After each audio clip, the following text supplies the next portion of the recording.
Hey guys, welcome back. If you're new to the channel, be sure to subscribe so you can catch us new spills every week. And don't forget to hit that bell up top so you can join in on the notification squad and we can squad up in the comments. Alright, so, man, picking up one more Dark Knight's Metal, we now have the origin for the Merciless, and it's not looking good for Earth Zero, man. Like, not at all. Like, the power that each one of these Batmen have is like stupid ridiculous. But I love it because it proves the point that I've been trying to push about Superman since probably the beginning of since I made this page. And watch me about to go on a Superman rant now. I'm not finna go on a rant, I just want to get this off my chest. But for the longest time, I just hear left and right people talking about Superman's too powerful, there's no good stories for him, mainly because he's so powerful, so therefore he's just not that interesting. And I couldn't disagree anymore because out of these 7 Batmen, 5 of which we got the backstory for now, last 2 that we're waiting for are just the Devastator and the One Who Laughs, but all of these stories so far have just proven that you can take a character who's mad powerful and still create a fantastic narrative with them. Because the exact same argument that was said for Superman also was said for the Hulk before we got Planet Hulk and World War Hulk. Like, Greg Pak really turned that character on his head for a lot of people. And all I'm saying is the same could be done with Superman. And all of this is also probably my nerves just going bad because I really want the Devastator story to be real good when that one shot comes out. But woosah for now, we'll just have to wait and see in a couple weeks. Or more like 1 week now because we're coming up on a release date. So now in this video, we're going to talk about the Merciless. And man, he has earned that name in this one. Like, they are finding a way to make each one of these Batman origins like none you've ever heard. And for this Batman in particular, in the dark multiverse on Earth -12, this Batman is very similar once again to our traditional Batman. But when Ares waged this huge war, and I mean like super huge, it took him and Wonder Woman 2 years of fighting to get to the front line of that battle. And this war would pretty much make the Battle of 5 Armies look like the express line at the grocery store. But the main objective in this war and what they needed to do to stop Ares was to destroy this helmet that he created that multiplied his power 100-fold. And the one thing that I would say is the difference between this Batman and your Light Universe Batman or Earth Zero Batman is that him and Diana made a vow that when they get to the front of that line that they're going to kill Ares to stop him. But in that battle with Ares, Wonder Woman was able to get the helmet off of his head but was struck down in the process. So then Bruce put on the helmet, multiplying his strength 100-fold so he could fulfill that vow that he made with Wonder Woman. And when Ares sees him put on the helmet, he looks at Bruce like, okay, I was 20 times stronger than him then, carried a 100 times, he's stronger with the head, oh snap. And that was the end of Ares on Earth -12. And so in addition to the 100-fold strength, wearing this helmet also has some augmentation of thinking. Like, Bruce is definitely still in there and he can put together his own thoughts. But the helmet is also influencing him, telling him that the way that he used to think that was merciful, like those thoughts were just ignorant and naive. And he also says that he hears that old Bruce inside of him talking. So with the Merciless, it's not like he's 100% dark like a lot of the other Batman seem to be. And that gives him this redeeming factor. But that redeeming factor in this Batman, it just tears me in so many ways because of the secret that he's keeping. And we're going to get to that in a little bit because he arrives in Langley, Virginia, and this is where the headquarters for Argus is located, which stands for Advanced Research Group Uniting Superhumans. And they're having a meeting talking about these different Batman turning up these different cities. Amanda Waller is there, Steve Trevor is there, and there's suggestions flying back and forth over the table, like dropping nukes laced with kryptonite. Like, they're literally deciding what doomsday weapon they're going to unleash to try to stop these guys, and more so the Merciless because he's coming for them directly. And so amongst these suggestions, also mind you that Argus is also the company that overruns the Suicide Squad. And the Suicide Squad is of course directly ran by Amanda Waller, but Amanda Waller is a part of Argus along with Colonel Steve Trevor, General Samuel Lane, and a few others. But either way, they make mention that the Suicide Squad was assigned to go to Gotham, assess these Nightmare Batman, and terminate the threat. But all of their comms went offline. Every last one of them.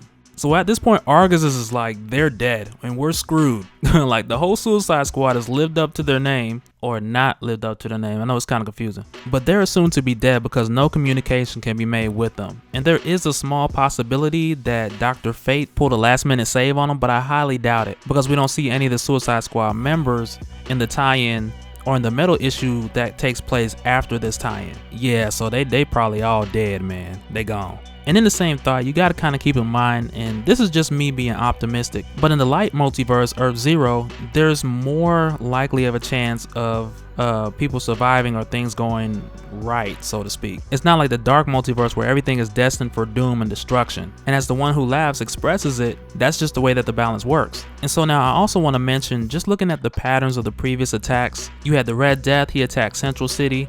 Dawnbreaker, your Green Lantern, he attacked Coast City. Like, these are all the home cities of the Justice League doppelgangers. With the exception of the Merciless, he's attacking Langley, Virginia, because that's where Steve Trevor is, who is the love interest of Wonder Woman. And I really feel like the origin of the Merciless kind of gives us a hint to what's going to happen in that one shot for the One Who Laughs. Because if we're following all the patterns here, what city is the One Who Laughs going to go to besides Gotham? And I almost want to do a separate video on what I think his origin is, just off of all the information that's been put out and from the narrative that he gives us in each issue. But I really believe in his one shot, we're going to see him take on the Suicide Squad after we see his origin and he comes here to Earth Zero. And I want to say his origin, the way it actually goes down is Batman kills the Joker and gets infected with some sort of Joker virus in a very Arkham Knight type of event, but way darker because everybody dies after that. And let me know down in the comments if you want me to do that theory. I'll make that in a separate video.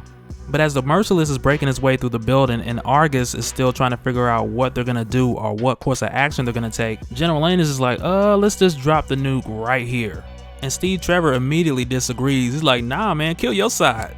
Because General Lane, and this is Lois's father by the way, but he just made the sole decision that he needs to kill millions in order to save billions. And it's like, I understand where he's coming from, but at the same time, that is a lot of lives to be taken, and just to have one person make that call. But after the nuke drops, we see the Merciless sitting on his stone throne, real Game of Thrones looking like throne. And he looked like Lord of the Rings, like it's crazy. But this nuke that they codenamed Valhalla is pretty much a nuke with kryptonite in it. He absorbs a majority of the energy from that blast and just goes on about his business.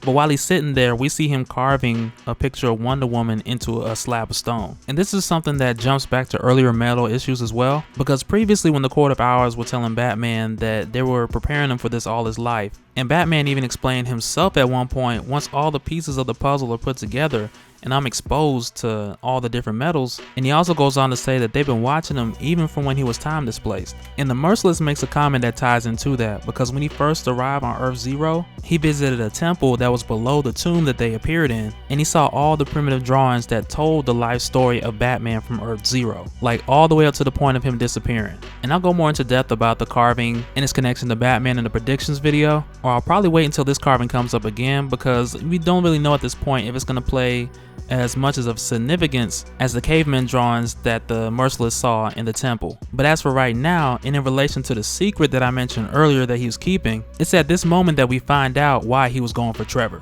Because in the Dark Multiverse, Wonder Woman was with a version of Trevor in that universe who died before her and Batman got together.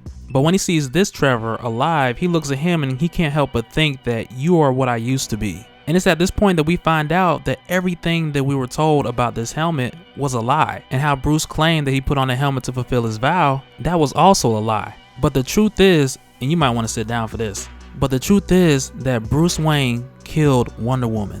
Because when Wonder Woman fought Ares, he didn't kill her. She was able to remove the helmet from Ares, and he had knocked her back and she was stunned for a little bit, but she wasn't dead. But when she gathered herself and went to grab the helmet, that's when Bruce killed her and took the helmet. And that's when he killed Ares, became the Merciless, and was recruited by the One Who Laughs. Like, I'm telling you guys, these twists and these Metal issues, man, it is ridiculous, because we've seen Batman before where he has turned on a dark path because of a tragedy or a death. Like, that was the origin for many of the other Dark Knights. Each of them had their own twist on it. Each of them lost someone they loved or many people that they loved and made this transition.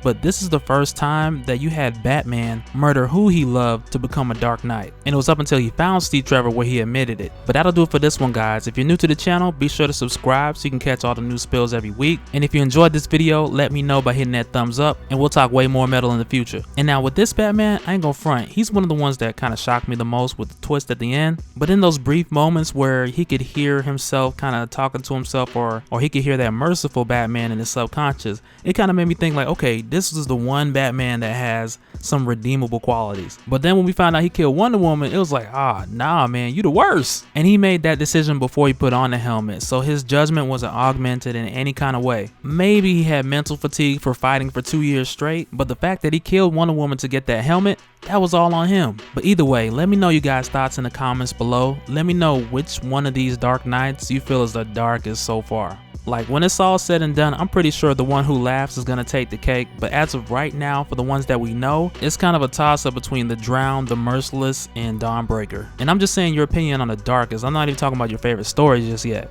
Better yet, tell me both. Who you think is the darkest and who you think has the best origin story so far. But that's it for this one, guys. I got links up so you can check out my other videos. Holla at me in the comments and we'll do it again next time. Alright, later.